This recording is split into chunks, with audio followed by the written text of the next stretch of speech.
Okay, hello class 7th. Now today we will start with clouds.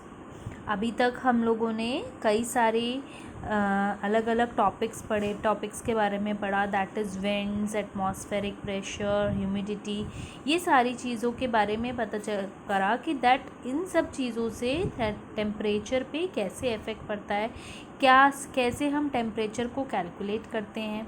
तो अब हम लोग बात करेंगे क्लाउड कवर बेसिकली क्या होता है, जो आपकी स्काई में, आसमान में जो क्लाउड की कवरिंग होती है उसकी प्रेजेंस किस टाइम पे क्या अफेक्ट करती है वो हम देखेंगे। The presence of cloud cover in the atmosphere above a particular region affects the temperature of the reason.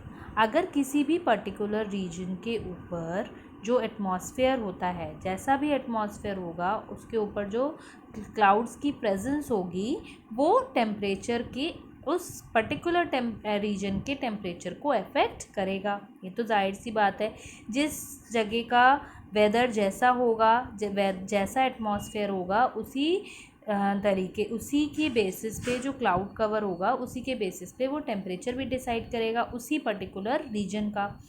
If the cloud cover is scene during the day, अगर दिन के टाइम, डे टाइम में अगर क्लाउड कवर दिखते हैं तो उससे क्या होता है, then this works as an obstacle for the insulation to reach the earth surface. मैंने पहले भी आपको इंसुलेशन का मीन बताया है। इंसुलेशन मतलब होता है कि जब अर्थ या कोई भी चीज़ जब सन के कांटेक्ट में आती है तो वो इंसुलेशन कहलाती है। सो जब दिन के time, during day time sun rays हमारी अर्थ पे फॉल करती हैं, तो जब दिन के टाइम क्लाउड कवर होगा तो उससे क्या होता है, जो इंसुलेशन होता है, जो सन रेज से जो कांटेक्ट होता है वो उसके बीच में क्या बनेंगे, ऑब्स्टिकल बन जाते हैं, एक बाधा बन जाते हैं to reach the earth surface. आपने देखा होगा, अगर दिन के टाइम कभी ध्यान दिया हो कि सन के सामने अगर क्लाउड्स आ जाते हैं तो क्या हो जाती है, थोड़ी सी आपकी सन रेज आपके पास कम पहुंचती हैं। तो वही चीज़ यहाँ पे बताइए कि अगर जो क्लाउड कवर डे टाइम में होता है तो क्या होता है, ये इंसुलेशन के लिए एक ऑब्स्टिकल बन जाता है to reach the earth surface, जिसकी वजह से वो अर्थ सरफेस पे सीधी सीधी आपकी रेज, सन रेज जो होती हैं वो अर्थ सरफेस पे नहीं आ पाती है। If we have the cloud cover at night, और अगर नाइट के टाइम क्लाउड कवर होता है तो क्या होता है, then the amount of terrestrial radiations leaving the earth surface is reduce considerably. अच्छा, मैंने लास्ट चैप्टर में, एटमॉस्फेयर चैप्टर में आपको बताया था कि कुछ रेडिएशंस होते हैं जो अर्थ की साइड से ऊपर स्काई में जाते हैं, जिसकी वजह से जो आपकी जैसे रेडियो वेव्स के बारे में हम लोगों ने पढ़ा था, सेम वही चीज़ है। जब रात के टाइम क्लाउड कवर होता है तो क्या होता है, जो टेरेस्ट्रियल रेडिएशंस होते हैं, टेरेस्ट्रियल रेडिएशंस आपके क्या होते हैं, कि इलेक्ट्रोमैग्नेटिक रेडिएशंस होते हैं जो अर्थ के एटमॉस्फेयर, अर्थ सरफेस पे जो एटमॉस्फेयर है वहाँ से निकलते हैं और ऊपर की तरफ जाते हैं। तो इसमें क्या होता है, ये जो रेडिएशंस होते हैं वो तब क्या हो जाते हैं, आपके रिड्यूस हो जाते हैं, कम हो जाते हैं। As a result the presence of the cloud cover during the day makes the day cool.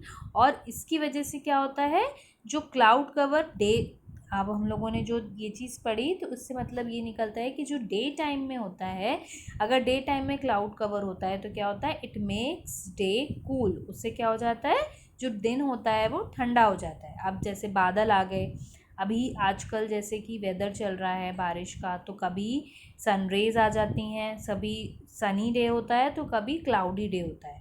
तो जिस दिन क्लाउडी डे होता है तो उस दिन मौसम कैसा होता है, थोड़ा सा ठंडा हो जाता है, क्योंकि क्या होता है, डायरेक्ट हमारे पास सनरेज हमारे पास नहीं पहुंच पाती हैं अर्थ सरफेस पे।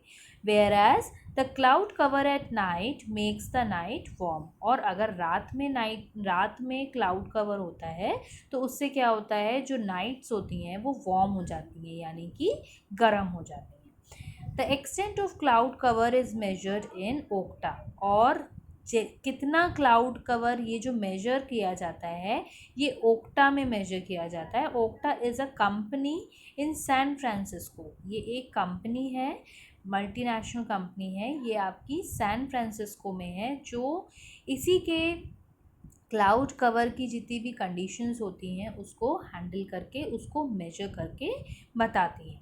सो students, now your chapter is finished. So today's your homework will be to do the keywords. आज आपका होमवर्क होगा कि आपको ये कीवर्ड्स अपनी कॉपी में करने हैं. एज यू ऑल नो, सारे चैप्टर में आपने करे हैं. ये कीवर्ड्स हैं लिंक बॉक्स के अंदर. सो ये कीवर्ड्स की हेडिंग डालकर चैप्टर की हेडिंग डालेंगे और कीवर्ड्स की हेडिंग डालकर उसके बाद सारे कीवर्ड्स आपको अपनी कॉपी में करने हैं. So this is your homework for today.